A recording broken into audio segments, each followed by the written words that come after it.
Good morning students. स्वागत है आप सभी का हमारे ऑनलाइन एजुकेशन प्लेटफॉर्म पे। और जैसा कि आप जानते हो हमने डिफेंस की क्लासेस स्टार्ट कर रखी है और डिफेंस में मैं आपको फिजिक्स पढ़ा रहा हूँ। तो आप रेगुलर क्लासेस यूट्यूब चैनल पे अभी अपलोड करी जा रही है और आप देख भी रहे होंगे। तो आप अगर आगे की क्लासेस देखना चाहते हो, क्योंकि यूट्यूब के ऊपर लिमिटेड क्लासेस आएगी, उसके बाद इसका पूरा जो कोर्स होगा वो आपको हमारे एप्लीकेशन के ऊपर अवेलेबल मिलेगा, जिस पे आप जाकर के देख सकते हो। आराम से आपको सब कुछ वहाँ पे पूरा का पूरा सिलेबस और सारी क्लासेस 1 बाय 1 वहाँ पे आपको मिल जाएगी। और उसका जो डाउनलोड करने का लिंक है वो आपको आज के वीडियो में डिस्क्रिप्शन में मिल जाएगा, आप देख सकते हैं और वहाँ से डाउनलोड करके रजिस्टर कर सकते हैं इजीली। रजिस्टर करने का तरीका भी यूट्यूब चैनल पे डाला हुआ है कि किस तरीके से एप्लीकेशन को रजिस्टर करना है। चलिए शुरू करते हैं अपनी क्लास। कल हमने पढ़ा था विमाओं के बारे में और मात्रक के बारे में। मात्रक हमने पहले पढ़ लिए थे, उसके बाद कुछ विमाओं पे डिस्कशन किया था कि विमाएं क्या होती है। एक बार रिवाइज करना चाहूंगा। विमाएं वो घातें होती है जिनको मूल मात्रकों पर चढ़ाकर व्युत्पन्न मात्रक उत्पन्न किए जाते हैं। तो मतलब क्या है, विमा क्या है? घात होती है जिसको मूल मात्रक के ऊपर चढ़ाया जाता है और उससे हमें क्या मिलेगी? व्युत्पन्न मात्रक मिलेगा। चलिए कुछ क्वेश्चंस की बात करते हैं जो पुराने आ चुके हैं किसी ना किसी एग्जाम में और इम्पोर्टेंट बनते हैं इस एग्जाम के लिए भी। तो शुरू करते हैं। पहला क्वेश्चन आपकी स्क्रीन पे आपको दिखाई दे रहा होगा। एक बात पहले बता देता हूँ, क्वेश्चन करने का तरीका है जैसे आपको क्वेश्चन करने यहाँ पे दिखता है, रफ कॉपी आपके पास जरूर होनी चाहिए और इस क्वेश्चन का जो आंसर होगा वो आपको मेरे करने से पहले, मैं आपको टाइम दे रहा हूँ, उतने टाइम के अंदर आपको एक बार टिक कर लेना है। गलत होता है कोई दिक्कत नहीं है, आप देखने वाले हो। अगर सही होता है बहुत बढ़िया बात है, क्योंकि आप अपने आप को अगर टेस्ट कर लेते हो तो उससे बेटर कुछ नहीं हो सकता। इसलिए पहले अपने आप को टेस्ट करें, उसके बाद मेरा सॉल्यूशन भी देखना है कि मैंने क्या किया, क्या पता कोई नई बात आ जाए। इसलिए सॉल्यूशन देखना भी जरूरी है, वो भी देख लेना। कहीं ऐसा ना हो कि आपने क्वेश्चन किया, चलो हमारा तो आ गया, हमें तो पता है, अब इसको आगे करते हैं, फास्ट फॉरवर्ड कर दिया और आगे निकाल लिया। ऐसा कभी भी मत करना, वो करोगे तो आप अपने आप को धोखा दे रहे हो। चलिए शुरू करते हैं। फर्स्ट क्वेश्चन क्या दे रखा है? कोणीय त्वरण का एसआई मात्रक है। कल हमने बात करी थी त्वरण की। त्वरण क्या होता है? वेग में परिवर्तन की दर। और यहाँ पे नाम आ गया है कोणीय त्वरण। और कोणीय त्वरण का मतलब क्या होता है? कोणीय वेग में परिवर्तन की दर। वेग में परिवर्तन की दर जो थी उसको हमने लिखा था a बराबर v बटा t, यानी वेग बटा समय। ये होता है सिंपल त्वरण। और जब हम कोणीय त्वरण की बात करते हैं तो उसको हम दर्शाते हैं अल्फा से। और अल्फा बराबर क्या होता है? ओमेगा बटा टी। ओमेगा होता है कोणीय वेग और कोणीय वेग की जो इकाई होती है, मात्रक होता है, वो लिखा जाता है रेडियन प्रति सेकंड। यानी एक सेकंड में कितने डिग्री कोण से परिवर्तन हुआ है, एक सेकंड में कितना डिग्री कोण का विस्थापन हुआ है, वो होता है कोणीय वेग। और कोणीय वेग में हमें समय का डिवाइड कर दिया, यानी सेकंड नीचे आ जाएगा, तो इकाई क्या बन जाएगी? रेडियन प्रति सेकंड स्क्वायर। ये होती है कोणीय त्वरण का मात्रक। इसके अंदर देखो कहां पे दिख रहा है? रेडियन प्रति सेकंड स्क्वायर। ये रहा रेडियन प्रति second square, option number C. चलो मान लो किसी को ये बात नहीं पता कि सर हमें तो पता नहीं है कोणीय वेग क्या होता है, भूल चुके हैं, तो अब क्या करेंगे? तो देखो इधर बात आई है कोणीय त्वरण की। क्या त्वरण में कभी बल का जिक्र होता है? नहीं होता है। बल के अंदर त्वरण का जिक्र होता है, कभी भी त्वरण में बल का जिक्र नहीं होता है। इसलिए जितने जितने बल के मात्रक होते हैं वो सबको पता है, बल का मात्रक न्यूटन होता है, क्योंकि हम बचपन से सेव को गिराते आ रहे हैं और वो सेव पता नहीं किसने गिराया था। तो जहां जहां न्यूटन दिख रहा है वहां काट दो, ये नहीं हो सकता। दूसरी बात, मीटर प्रति सेकंड स्क्वायर, ये तो आपको पहले से पता है, त्वरण का मात्रक होता है, वेग आया इसके अंदर ओनली। और यहाँ पे क्या लिखा हुआ है? कोणीय लिखा हुआ है। कोण का मतलब इसमें कोण से संबंधित कुछ ना कुछ आएगा, यानी रेडियन या फिर थीटा के बारे में बताएगा। बात समझ आई? तो ये भी कट गया। यहाँ पे क्या आ रहा है? किलोग्राम, मीटर, किलोमीटर, किलोमीटर प्रति किलोग्राम। त्वरण के अंदर भाई साहब द्रव्यमान आ रहा है इसका मतलब ये तो सरासर झूठ बोल रहा है, तो ये भी क्या हो गया, गलत हो गया। जब भी विस्थापन की और वेग की बात आती है, मोशन की बात आती है, गति की बात आती है, तो गति चाहे कोणीय हो या गति चाहे एक रेखीय हो, उसमें कभी भी द्रव्यमान का जिक्र नहीं होगा। बात याद रखना, द्रव्यमान का जिक्र गति के अंदर नहीं होगा। गति में जब हम टक्कर बढ़ते हैं उस समय आता है, संवेग के अंदर आता है, तब द्रव्यमान की बात आएगी, तब तक द्रव्यमान का कोई रोल नहीं है। इसलिए आंसर क्या होना चाहिए, सी ऑप्शन होना चाहिए। नेक्स्ट क्वेश्चन, चलो नेक्स्ट देखते हैं। क्वेश्चन पढ़िए एक बार और ट्राई कीजिए सॉल्व करने की। विद्युत क्षेत्र की तीव्रता का मात्रक है। अब मात्रक आपको अगर निकालना है तो पहले पता होना चाहिए कि विद्युत क्षेत्र क्या होता है। इसीलिए मैंने कल की क्लास में भी बोला था और परसों की क्लास में भी बोला था कि फर्स्ट चैप्टर जो है वो आपका स्टार्टिंग से लेकर के एंड की फिजिक्स तक चलेगा, तब तक फर्स्ट चैप्टर खत्म नहीं होगा। इस बात को ध्यान रखना। पहला चैप्टर जब आपका दूसरा चैप्टर शुरू होगा तो दूसरे से लेकर के आपकी किताब का सिलेबस जो कि 50वां चैप्टर है और मेरा सिलेबस जो कि 20 यूनिट मैंने बताया था, उस यूनिट को ही डिवाइड कर रखा है, कुछ नहीं है। तो 2 से लेकर के 20 तक जब तक खत्म नहीं होता है तब तक पहला चैप्टर चलेगा। इसलिए यहाँ देखिए 12वीं क्लास का कोई कंसेप्ट यूज आ रहा है, विद्युत क्षेत्र की तीव्रता। और विद्युत क्षेत्र की तीव्रता को हम किससे दर्शाते हैं, ई से दर्शाते हैं। तीव्रता क्या होती है, आपको याद आ रहा होगा, तीव्रता बराबर बल बटा क्या होता है, आवेश, F बटा Q। यानी विद्युत जो आपका आवेशों के कारण बल लग रहा है, उस बल का प्रभाव कितना है वो बता रहा है हमें क्या, विद्युत क्षेत्र की तीव्रता। तो बल का क्या होता है, न्यूटन।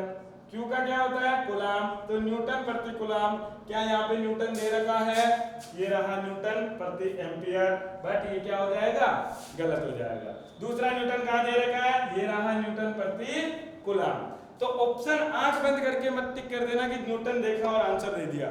न्यूटन प्रति कूलाम दिया हुआ है, एक में न्यूटन प्रति एम्पियर भी दिया हुआ है, इसलिए आंसर क्या होगा, आंसर होगा डी, न्यूटन प्रति कूलाम। अब आपको इसका आंसर कुछ और तरीके से भी दे सकता है। कौन सा हो सकता है, न्यूटन जो होता है बल का मात्रक होता है, और बल का मात्रक आपको पता होना चाहिए किलोग्राम मीटर प्रति सेकंड स्क्वायर होता है।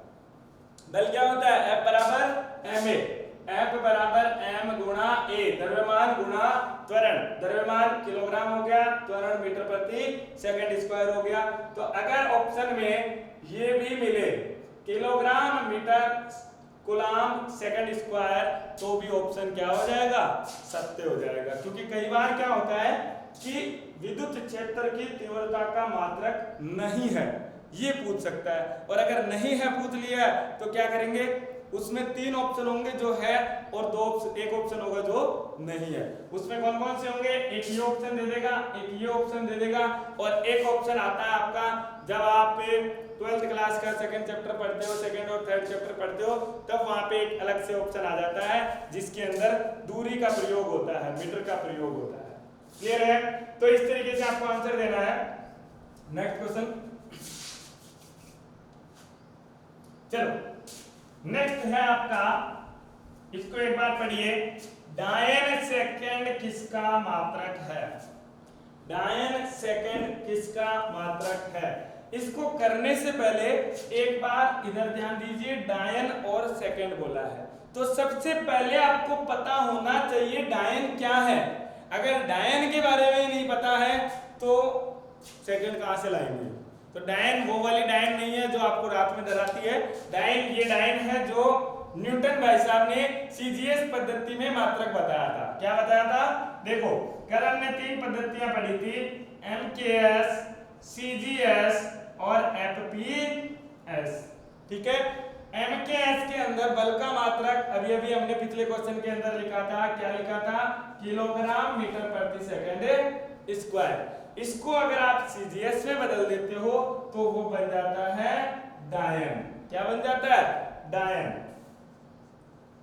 और FPS में इसका फिलहाल कोई मात्रक नहीं है, फुट पाउंड के अंदर चेंज करोगे तो वो आपको FPS में मिल जाएगा, लेकिन पर्टिकुलर नाम इसके अंदर है। और SI की बात करते हो, ध्यान रखना SI सिस्टम जब भी बोला जाता है, SI इंटरनेशनल स्टैंडर्ड है ये, और स्टैंडर्ड ऑफ इंटरनेशनल भी बोल देते हैं कभी कभार। और ये जो है वो पर्टिकुलर साइंटिस्ट के नाम पे उठाए गए मात्रक है। यानी जैसे गुलाम हुआ तो गुलाम किसके नाम पे है? गुलाम के नाम पे है, जो कि किसने गुलाम का बल दिया था, गुलाम का नियम दिया था, और वो आवेशों के लिए मात्रक है। तो आवेशों का जो ये गुलाम मात्रक है उसको ऐसा ही मात्रक बोलते हैं। बल के लिए आपने बोला न्यूटन है, बल का मात्रक क्या होता है? न्यूटन होता है, लेकिन एमकेएस तो कहता है कि केजी मीटर प्रति सेकंड होगा, सीजीएस होगा, तो क्या होगा?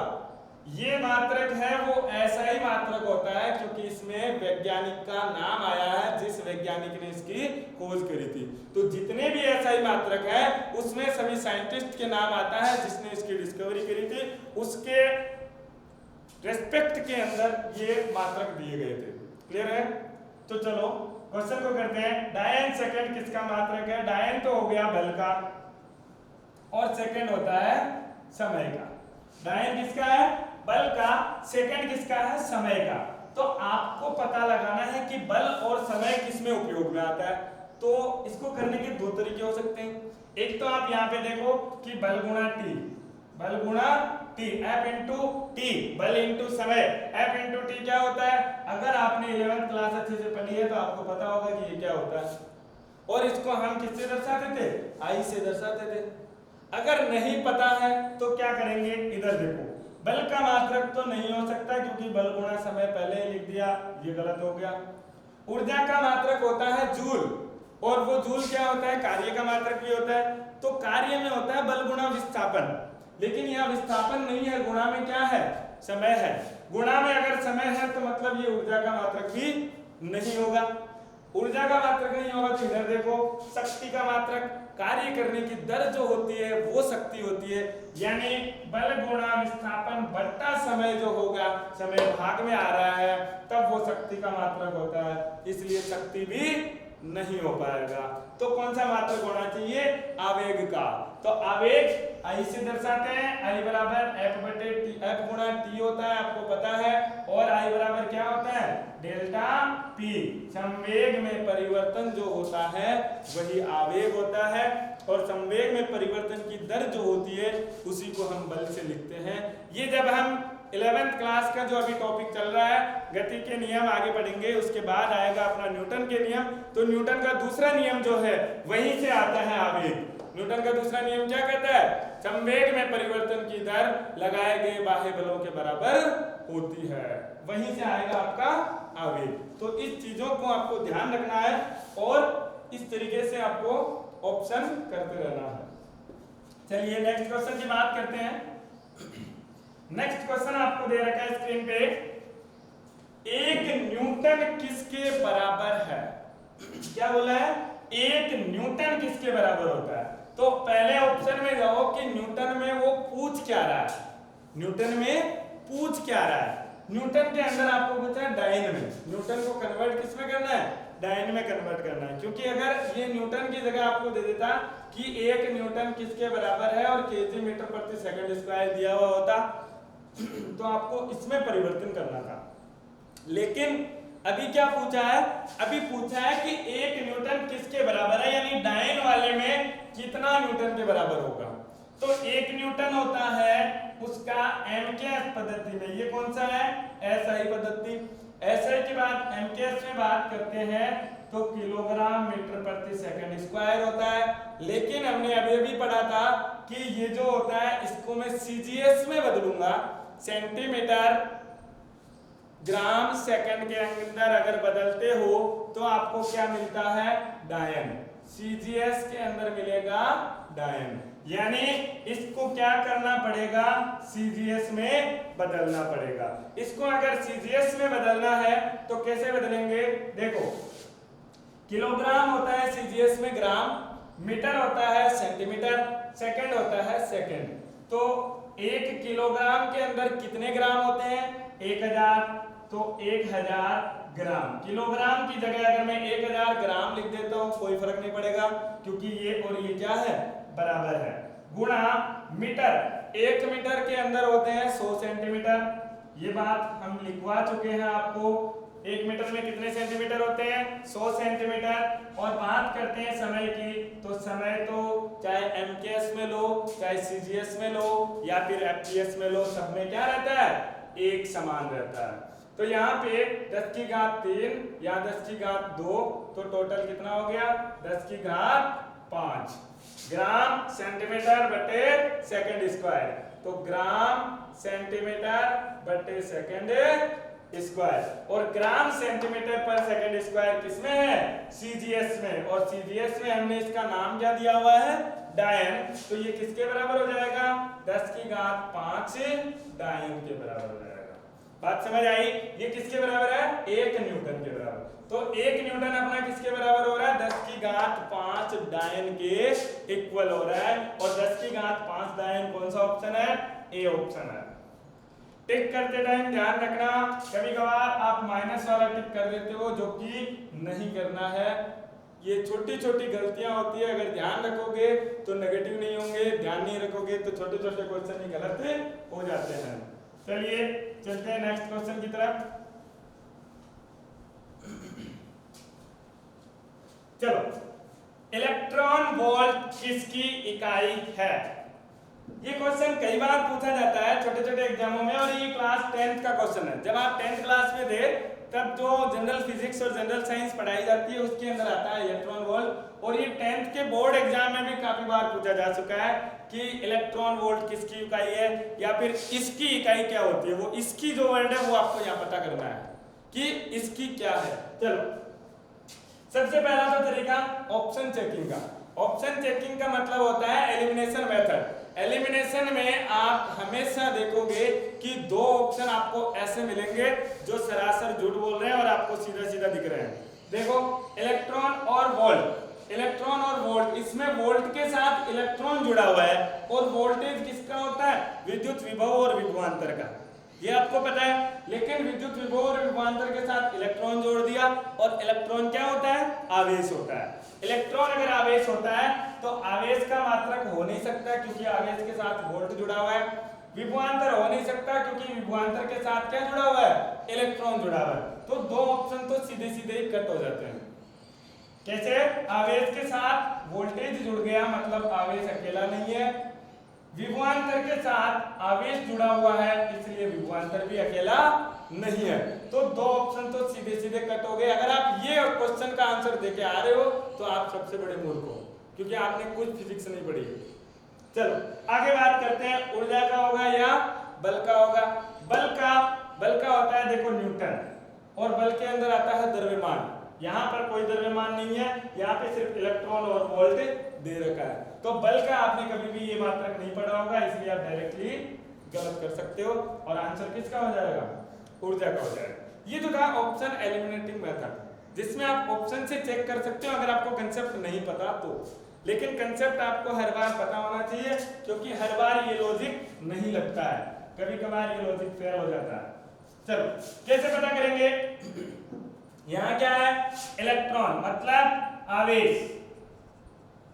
यहाँ क्या है, वोल्ट, वोल्ट का मतलब विभव या विभवांतर, जो आपको मानना है वो मान लो, सही हो जाएगा। देखो, विभव और विभवांतर क्या होता है, विभव की परिभाषा आपको पता होनी चाहिए, आवेश का तो कोई ज्यादा बड़ी बात नहीं हो पाएगी। विभव क्या होता है कि एक इकाई आवेश को अनंत से किसी बिंदु तक लाने में किया गया कार्य क्या होता है, विद्युत विभव होता है। या फिर विभवांतर की बात करो तो किसी एक बिंदु से इकाई आवेश को किसी दूसरे बिंदु तक ले जाने में किया गया कार्य क्या होता है, विभवांतर होता है। और ये आपने कक्षा 10 में पढ़ा है कि जो विभवांतर या विद्युत विभव होता है डेल्टा V, वो किसके बराबर होता है, W बटा Q के बराबर होता है। किसके बराबर होगा, W बटे Q। W क्या होता है, जूल के अंदर, और Q क्या होता है, कूलाम के अंदर। किसमें होता है, कूलाम में। और यहाँ पे आपको क्या पूछा है, e का गुणा कर दो v के साथ, यानी इसके साथ e गुणा करो तो इसके साथ भी e गुणा करो। अगर इधर e गुणा करते हो तो यहाँ पे गुणा में क्या हो जाएगा, गुलाम। क्यों हो जाएगा, क्योंकि आपने गुणा किया है किसको, आवेश को। अगर आवेश को गुणा किया तो गुलाम से गुलाम कट जाएगा, गुलाम से गुलाम कटेगा तो इलेक्ट्रॉन वोल्ट का मतलब क्या होता है, जूल। इलेक्ट्रॉन वोल्ट का मतलब क्या होता है, जूल। और इलेक्ट्रॉन वोल्ट जूल मतलब होता है, मतलब ये किसका मात्रक हो गया, ऊर्जा का। आपको पता है ऊर्जा का मात्रक या कार्य का मात्रक क्या होता है, जूल होता है। बात समझ आई। चलिए इस तरीके से आपको क्वेश्चन अटेम्प्ट कर सकते हो। नेक्स्ट क्वेश्चन,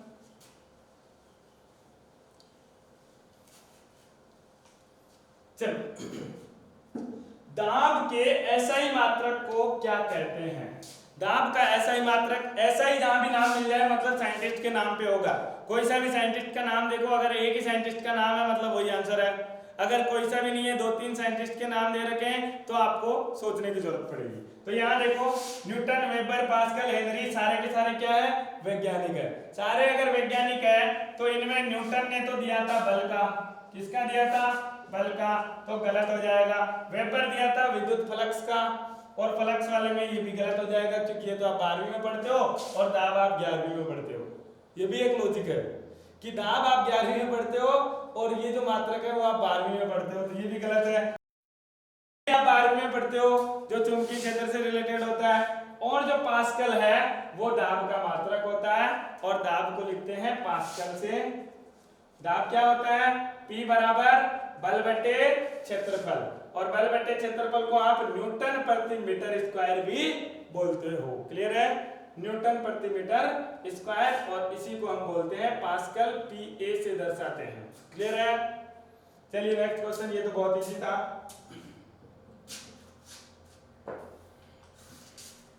चलो नेक्स्ट आया, तापमान का एसआई मात्रक क्या होगा। एसआई मतलब साइंटिस्ट का नाम, और साइंटिस्ट यहाँ पे बहुत सारे हैं, बहुत सारे हैं नहीं है। देखो इधर सेल्सियस यानी आप डिग्री सेंटीग्रेड लिखते हो और वो एक पैमाना होता है। क्लियर है। फ़ारेनहाइट वो भी नहीं होगा, वो भी एक पैमाना है जो कन्वर्ट करने के काम आता है किसी भी तापमान को, और ये दोनों ही मात्रक नहीं है, ध्यान रखना। जब भी आप तापमान की बात करते हो, और जब मैंने क्लास 11 की पढ़ाई थी तभी बोला था कि सेल्सियस और फ़ारेनहाइट जो होता है वो तापमान के इकाई नहीं है, वो सिर्फ और सिर्फ कन्वर्जन के मेथड है, एक से दूसरे में कन्वर्ट किया जाता है, लिखने का तरीका होता है। चलो जूल की बात करें तो जूल किसका होता है, कार्य का, तो तापमान का तो होगा नहीं, तो ये भी गलत है। किसका ऑप्शन हो जाएगा, तापमान का मात्रक केल्विन। तो ये बात मैंने कल भी बताई थी कि तापमान का जब भी मात्रक बोला जाता है क्या लिखना है, केल्विन लिखना है, ना कि डिग्री सेंटीग्रेड और फ़ारेनहाइट लिखना है। Next question please. चलो विद्युत क्षेत्र की तीव्रता का मात्रक है, दोबारा आ गया क्या क्वेश्चन। विद्युत क्षेत्र की तीव्रता का मात्रक अभी अभी हमने कर लिया, क्वेश्चन दोबारा आ गया बाय मिस्टेक। नेक्स्ट, समय की इकाई निम्नलिखित में से कौन सी है। समय की इकाई हम आज तक पढ़ते आ रहे हैं, क्या होती है, सेकंड होती है। और भी कोई हो सकती है जो समय को दर्शाती है, वो सारी किसकी होगी, समय की इकाई होगी। लेकिन कोई ऐसी राशि जो समय को नहीं दर्शाती है वो क्या होती है, इकाई नहीं होगी। तो देखो दिन होता है, दिन समय को दर्शाता है, एक दिन हो गया, 2 दिन हो गया, आप 10 दिन से पहुंचोगे, या इसमें यहाँ से यहाँ तक जाने में समय कितने दिन लगता है, कितनी रातें लगती है, वो सारा क्या हो गया, समय की इकाई है। वर्ष मतलब आपकी 10th क्लास में हो, 11th क्लास में कब आओगे, आपका एग्जाम कितने साल बाद होगा, रिजल्ट कितने साल बाद आएगा, आपका प्रमोशन कितने साल बाद हो जाएगा, तो वो कितने वर्ष जो है वो क्या दर्शा रहा है, समय को दर्शा रहा है। इसलिए वर्ष भी क्या होता है, समय का मात्रक होता है। यहाँ भी वर्ष आ रहा है मतलब होना चाहिए था, यहाँ आ रहा है घंटा, और 1 घंटा, 2 घंटा, 3 घंटा, यानी आपकी क्लास कितनी चलेगी, आधा घंटा चलेगी, 1 घंटा चलेगी, कितने दिन बाद चलेगी, तो ये भी क्या है, एक समय का मात्रक है। प्रकाश वर्ष भी आपको लग रहा होगा कि समय का मात्रक है, लेकिन नहीं है। क्यों, क्योंकि प्रकाश वर्ष हमने बात करी है दूरियों के मात्रक की। किसका मात्रक होता है, दूरियों का मात्रक होता है प्रकाश वर्ष। ध्यान रखना, प्रकाश वर्ष किसका मात्रक है, दूरी का मात्रक। और दूरी के अन्य मात्रक कौन कौन से होते हैं, मीटर हो सकता है, सेंटीमीटर हो सकता है, फुट में हो सकता है, प्रकाश वर्ष भी होता है। क्लियर है? चलिए नेक्स्ट क्वेश्चन, यांत्रिक ऊर्जा की एसआई इकाई क्या है? इस क्वेश्चन को यहाँ डालने का मतलब यही था मकसद कि आपको अगर ऊर्जा कोई से भी पूछ ले, आपको घबराना नहीं है, उसका सार्वत्रिक मात्रक एक ही होता है। ऊर्जा चाहे यांत्रिक बोल दे या फिर आपको तापीय ऊर्जा बोल दे, कोई सी भी ऊर्जा बोल दे, ऊर्जा का मात्रक क्या आएगा? हमेशा एक ही आएगा।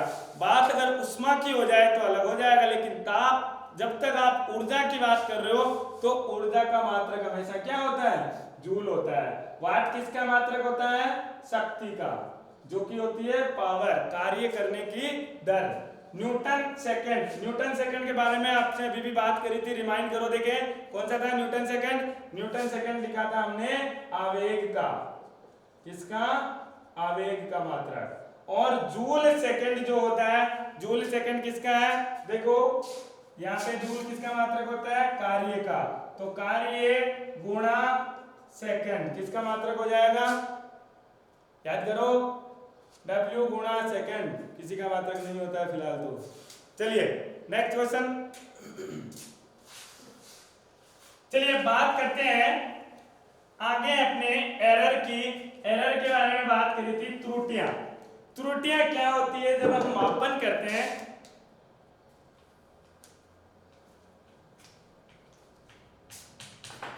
यार ऐसी गुंता लगा। चलिए बात करते हैं त्रुटियों की। त्रुटियों की मैंने बोला था कि इसके अंदर से आपको ज्यादा क्वेश्चन नहीं पूछे जाते हैं, लेकिन फिर भी अगर कभी क्वेश्चन पूछा जाता है तो वो इस प्रकार से पूछा जाता है कि जैसे आपको परम माध्य त्रुटि पूछ ली, निरपेक्ष त्रुटि क्या होती है, सापेक्ष त्रुटि क्या होती है, किस प्रकार से निकालेंगे, तो इस पे छोटा सा क्वेश्चन बन सकता है। त्रुटियां होती क्या है? त्रुटियां अपने ही हाथों से होती है, यानी अलग अलग इंसान के हाथों में बनती है और मशीनों के द्वारा भी होती है, क्योंकि हर चीज परफेक्ट नहीं होती है। जैसे ये ढक्कन है और ये मार्कर है, इस मार्कर का ढक्कन जो है वो सेम साइज का है, और एक दूसरा भी मार्कर ले लो वो भी सेम साइज का ही होगा, लेकिन उनकी साइज में थोड़ा सा फर्क होगा, क्योंकि जब उनको बनाया जाता है तो उस बनाते टाइम भी क्या हो जाती है? त्रुटि आ जाती है, जिसके कारण ये परिवर्तन हो जाता है। क्लियर है? तो चलते हैं त्रुटियों के बारे में। तो मैं डायरेक्टली शुरू कर रहा हूं त्रुटियों में निरपेक्ष त्रुटि से कि निरपेक्ष त्रुटि क्या होती है। एक होता है नाम निरपेक्ष, इसी को बोलते हैं परम, परम त्रुटि। निरपेक्ष को ही क्या बोलते हैं? परम बोलते हैं। परम और निरपेक्ष त्रुटि क्या होती है? यानी जब आप मापन करते हो तो मापन में एक होता है वास्तविक मान, एक होता है आपका मापित मान। वास्तविक मान यानी आपको इतना चाहिए, मान लो आपको ढक्कन बनाने को दिया और आपको बोला 2 सेंटीमीटर व्यास का होना चाहिए। कितने व्यास का होना चाहिए? 2 सेंटीमीटर व्यास का होना चाहिए। लेकिन जब आप इससे बना रहे हो तो 1.9 सेंटीमीटर का बन रहा है, 1.98 सेंटीमीटर का बना, एक कोई बनाया वो कितना बना? 2.01 का बन गया, 2 का भी बन जाता है। तो इस तरीके से थोड़ा बहुत ऊपर नीचे इसका मापन रहता है। तो थोड़ा बहुत जब ऊपर नीचे रहता है तो क्या होता है? इनमें त्रुटि बोली जाती है। और ये जो त्रुटि होती है, वास्तविक मान और मापित मान का अंतर जो होता है वही क्या होती है? त्रुटि होती है। तो एक एग्जांपल लेके समझेंगे और इस क्लास को खत्म करेंगे। निरपेक्ष त्रुटि क्या होती है? ऐसी त्रुटि, ऐसी डायरेक्ट लिख रहा हूं मैं, किसी वस्तु के वास्तविक मान तथा मापित मान में अंतर को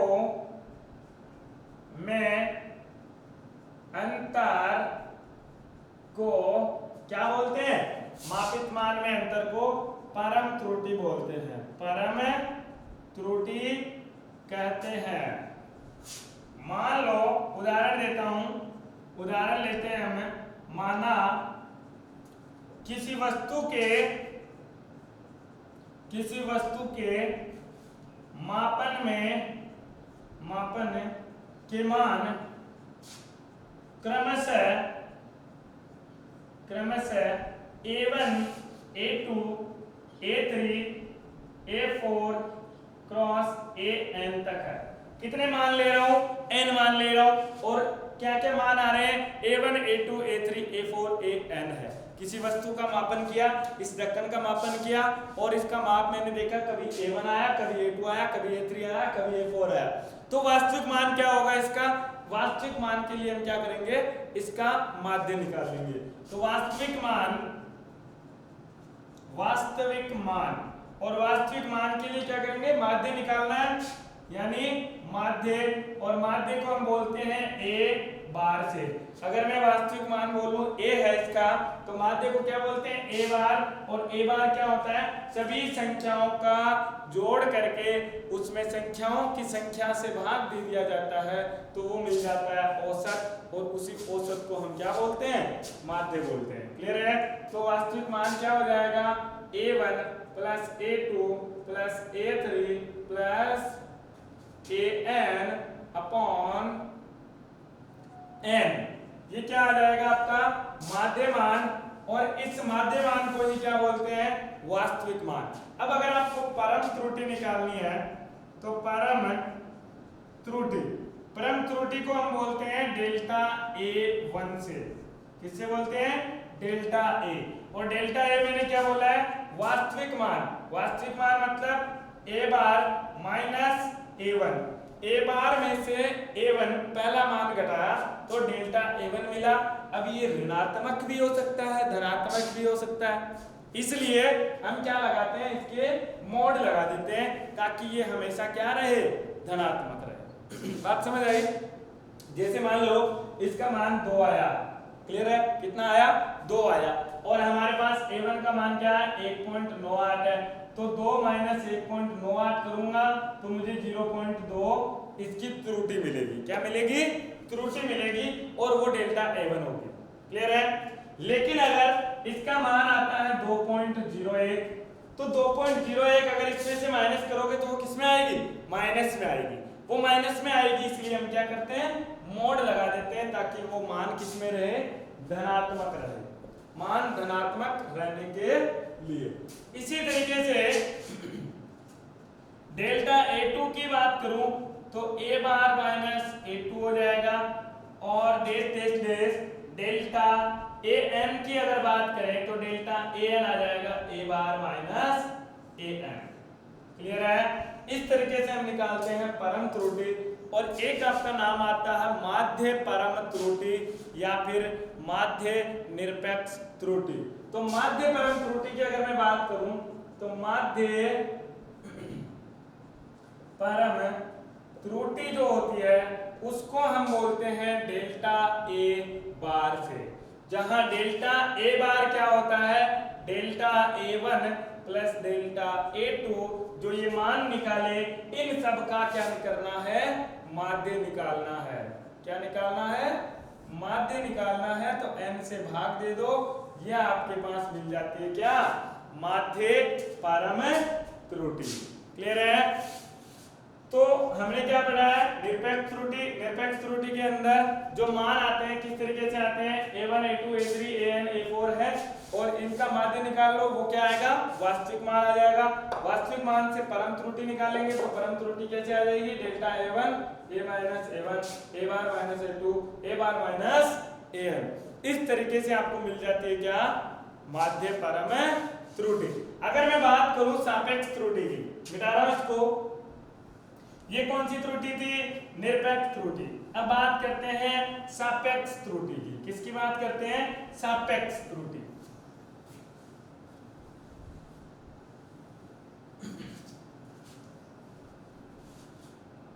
सापेक्ष त्रुटि। सापेक्ष त्रुटि का मतलब क्या होता है? कि आपने जो त्रुटि निकाली है, कौन सी? निरपेक्ष त्रुटि, वो वास्तविक त्रुटि के सापेक्ष कितना है, यानी किसी से तुलना करनी है। किससे तुलना करेंगे? वास्तविक से तुलना करेंगे। और वास्तविक क्या था अपना? A bar. क्लियर है? इसलिए सापेक्ष त्रुटि क्या होती है? सापेक्ष त्रुटि को हम लिखते हैं डेल्टा A बार, यानी परम माध्य त्रुटि, और वास्तविक मान का जो अनुपात होता है वही कहलाती है क्या, सापेक्ष त्रुटि। क्लियर है, याद रहेगा। और अगर आपको बोल दिया जाए प्रतिशत त्रुटि, तो प्रतिशत का मतलब क्या होता है, डेल्टा ए बार बटा ए बार को अगर 100 से गुणा कर दोगे तो आपको मिल जाएगा प्रतिशत मान कि कितने प्रतिशत त्रुटि हुई है। ये है आपका त्रुटियों के बारे में, जिसमें हमने निरपेक्ष निकाली, सापेक्ष निकाल ली, प्रतिशत निकाल लिया। इसी पे क्वेश्चन बनता रहता है। और इनकी जो प्रॉपर्टीज है, गुणधर्म है, वो हम अगली क्लास के अंदर डिस्कस कर लेंगे। तब तक के लिए थैंक यू, बने रहिए। और आगे रेगुलर क्लासेस के लिए एप्लीकेशन जरूर डाउनलोड कर लें, जो कि आपको लिंक डिस्क्रिप्शन में मिल जाएगा, या फिर आप BRM एजुकेशन ग्रुप के नाम से सर्च कर सकते हैं। प्ले स्टोर पे आपको मिल जाएगा, प्ले स्टोर पे डालना BRM एजुकेशन ग्रुप, वहां से आपको एप्लीकेशन डाउनलोड कर लो और रजिस्टर कर लो। उसके बाद आप पूरी क्लासेस आसानी से देख सकते हो।